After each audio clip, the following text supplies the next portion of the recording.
Hello dear friends, sample question paper 2023 का एक question number 30 है।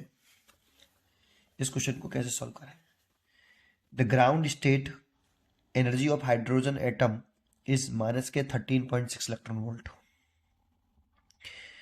The photon emitted during the transition of electron from n-3 to n-1 state is incident on the photosensitive material of unknown work function.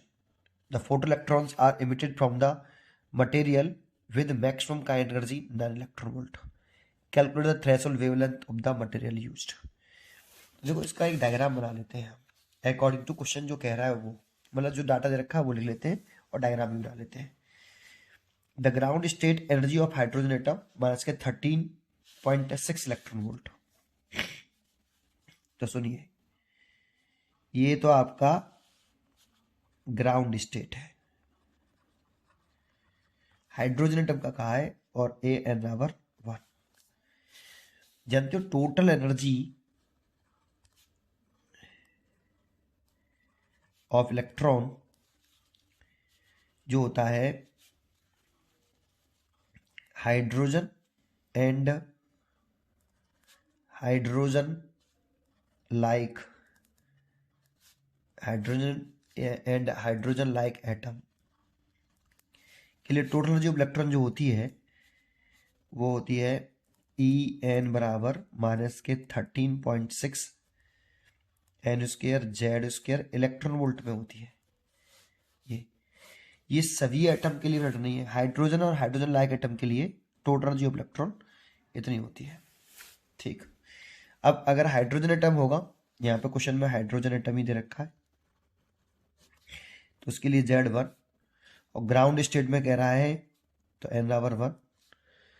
Hydrogen atom का आप Z की equal to 1 और ground state में कहा इसलिए n-1। तो कितनी energy आई minus के 13.6 इलेक्ट्रॉन वोल्ट, जो कि क्वेश्चन में गिवन है कि the ground state energy of hydrogen atom is minus के 13.6। तो इसमें माइनस के 13.6 इलेक्ट्रॉन वोल्ट एनर्जी होती है, टोटल एनर्जी है ये इलेक्ट्रॉन की। ठीक, जो गिवन है हमें। ठीक, अब कह रहा है the photon emitted during the transition. Electron का एक ऑर्बिट से, स्टेशनरी ऑर्बिट से दूसरी ऑर्बिट में जंप करना ट्रांजिशन कहलाता है। तो कह रहा है the photon emitted during the transition of electron. Transition of electron का मतलब एक ऑर्बिट से दूसरे ऑर्बिट में जंप करना, जैसे n-3 से n-1 स्टेट में जंप करने की कह रहा है। Is incident on the photosensitive material. ठीक, इसका मतलब समझते हैं, पहले डायग्राम बनाते हैं। ये हो गई आपकी n-2, इसे फर्स्ट एक्साइटेड स्टेट बोलते हैं, और ये हो गई n-3, इसको सेकेंड एक्साइटेड स्टेट बोलते हैं। इलेक्ट्रॉन जो जंप कर रहा है ना, वो क्वेश्चन के अकॉर्डिंग, वो कह रहा है क्वेश्चन में कि 3 से 1 में जंप कर रहा है इलेक्ट्रॉन, इसे ट्रांजिशन ऑफ इलेक्ट्रॉन बोलेंगे हम। ठीक है, तो इलेक्ट्रॉन जो जंप कर रहा है वो आपका 3 से 1 में जंप कर रहा है। ठीक है, तो देखो इसमें n-2 पुट करना आप और z की वैल्यू 1, इस फॉर्मूले में सॉल्व करोगे तो ये माइनस के 3.4 इलेक्ट्रॉन वोल्ट एनर्जी आएगी। यहाँ आप n की वैल्यू 2 और एनर्जी निकालोगे तो n-2 पुट कर लो, z की वैल्यू 1, तो सॉल्व करोगे तो माइनस के 13.6 डिवाइड बाई 4 माइनस के 3.4 इलेक्ट्रॉन वोल्ट।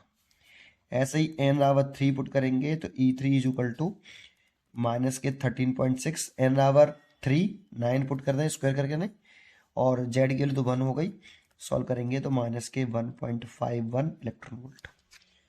तो आपने इसमें भी टोटल एनर्जी निकाल ली है 1.51 इलेक्ट्रॉन वोल्ट।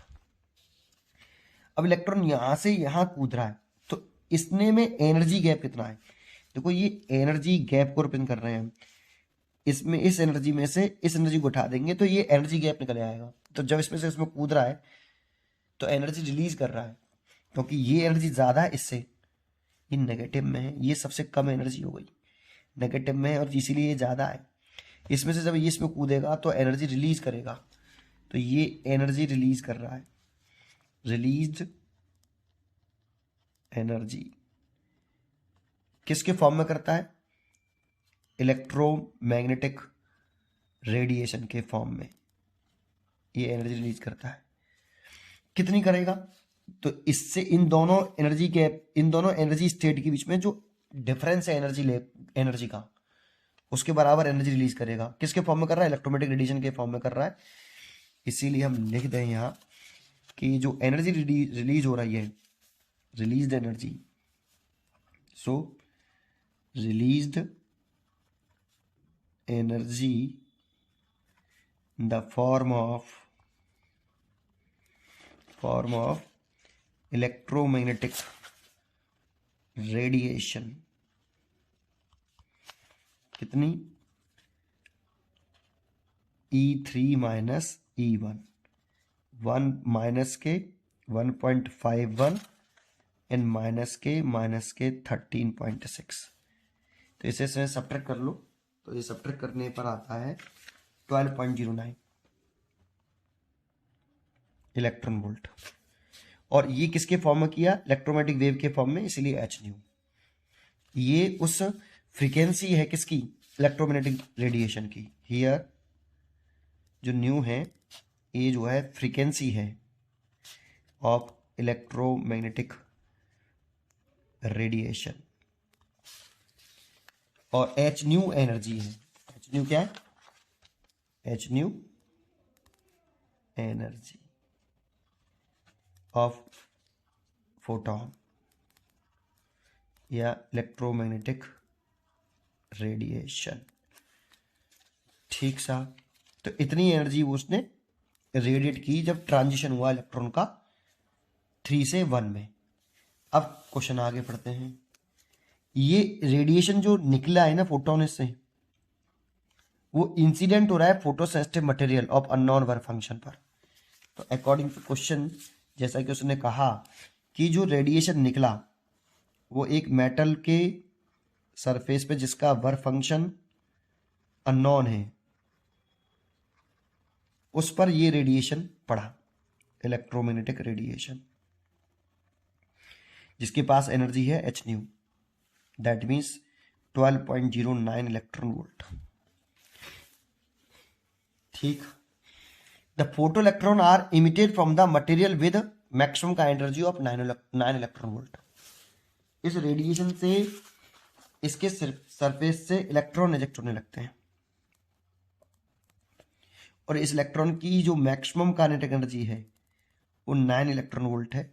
ये अकॉर्डिंग टू आइंस्टाइन स्टेटमेंट है ना, निकली। ठीक है, क्या पूछ रहा है? Calculate the threshold wavelength of the material used. जानते हो ये वर्क फंक्शन का फॉर्मूला होता है एच न्यू नॉट, या न्यू नॉट तो थ्रेशोल्ड फ्रीक्वेंसी है, लेकिन phi is equal to h nu naught लिख सकते हैं सी अपॉन लैम्डा नॉट। यहाँ जो लैम्डा नॉट है ये थ्रेशोल्ड वेवलेंथ है, और ये मटेरियल की प्रॉपर्टी होती है।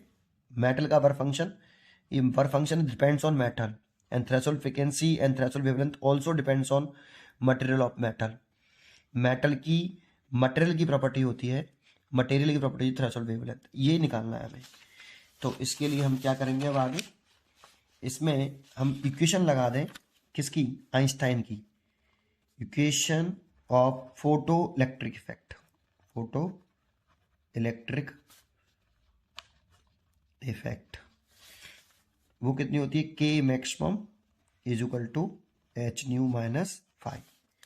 अब देखो यहाँ पे हमें जो एच न्यू दे रखा है ये भी इलेक्ट्रॉन वोल्ट में है, और मैक्सिमम का एनर्जी दे रखी है वो भी इलेक्ट्रॉन वोल्ट में है।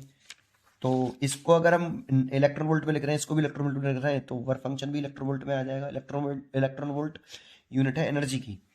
तो ये तो 9 इलेक्ट्रॉन वोल्ट है, और ये 12.09 इलेक्ट्रॉन वोल्ट है, और ये वर्क फंक्शन है। इसको इधर phi is equal to 12.09 minus K 9।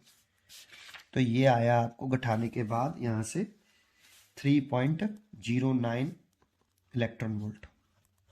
ये वर्क फंक्शन आ गया। अगर हमसे वर्क फंक्शन पूछता तो आंसर ये हो जाता, बट उसने पूछा क्या है? Threshold wavelength. थ्रेशोल्ड वेवलेंथ पूछा है, तो थ्रेशोल्ड वेवलेंथ के लिए वर्क फंक्शन का फॉर्मूला हमारे पास ये वाला है। इसीलिए work function is equal to S c by lambda naught होता है। H is the Planck constant. H यहाँ पे क्या है? प्लांक कांस्टेंट, ये यूनिवर्सल कांस्टेंट होता है और इसकी वैल्यू 6.6 10 की पावर माइनस के 34 जूल इंटू सेकेंड होती है, जूल इंटू सेकेंड होती है। या तो आप यहाँ से lambda naught is equal to इसको इधर h c Y phi naught, या तो आप कैलकुलेशन करिए, एच की वैल्यू पुट करिए 6.6 10 की पावर माइनस के 34, लेकिन सोचो ये जूल इंटू सेकेंड में है, और सी की वैल्यू 3 इंटू 10 की पावर 8, ये मीटर पर सेकंड में है। तो ऐसा सिस्टम में पुट कर रहे हैं ना, ये वैल्यू मीटर पर सेकंड में, और ये इलेक्ट्रॉन वोल्ट में। तो आपको पहले वर्क फंक्शन को इलेक्ट्रॉन वोल्ट में चेंज करना पड़ेगा, 3.09 इलेक्ट्रॉन वोल्ट, और एक इलेक्ट्रॉन वोल्ट में जैसा कि हम जानते हैं 1.6 10 की पावर माइनस के 19 जूल होते हैं। 3.09 इंटू 1.6 10 की पावर माइनस के 19 जूल, और यहाँ रख सकते हो 3.09 इंटू 1.6 इंटू 10 की पावर माइनस के 19। अब ये पूरा ऐसा सिस्टम में चल रहा है, ये भी जूल में है, ये भी जूल में, ऐसा मत करना। यहाँ इसे आप इलेक्ट्रॉन वोल्ट में पुट कर दो, बाकी का सारा ऐसा सिस्टम में, गलत हो जाएगा। ठीक, अब इसका इसमें डिवाइड करके सॉल्व कर लो। डिवाइड करके सॉल्व करेंगे तो 4 ये आएगा 4012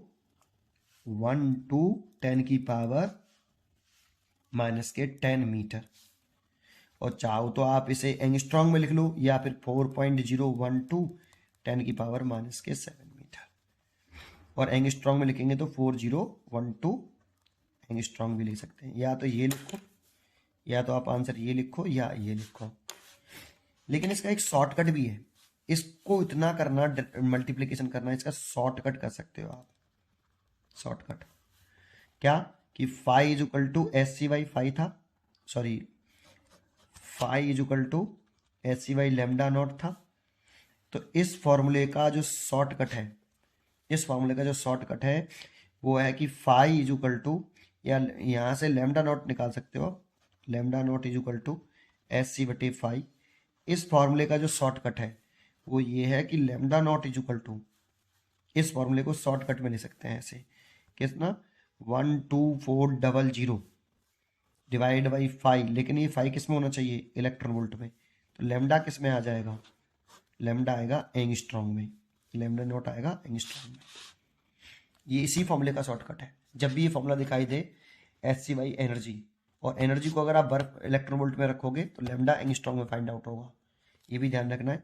तो शॉर्टकट में आप कर सकते हो 1004, और मेरे पास फाई पहले से ऑलरेडी इलेक्ट्रॉन वोल्ट में था 3.09, तो मैं यहाँ 3.09 इलेक्ट्रॉन वोल्ट में रख दूँ, तो ये सॉल्व करूँगा तो एंगस्ट्रॉन्ग में आएगा।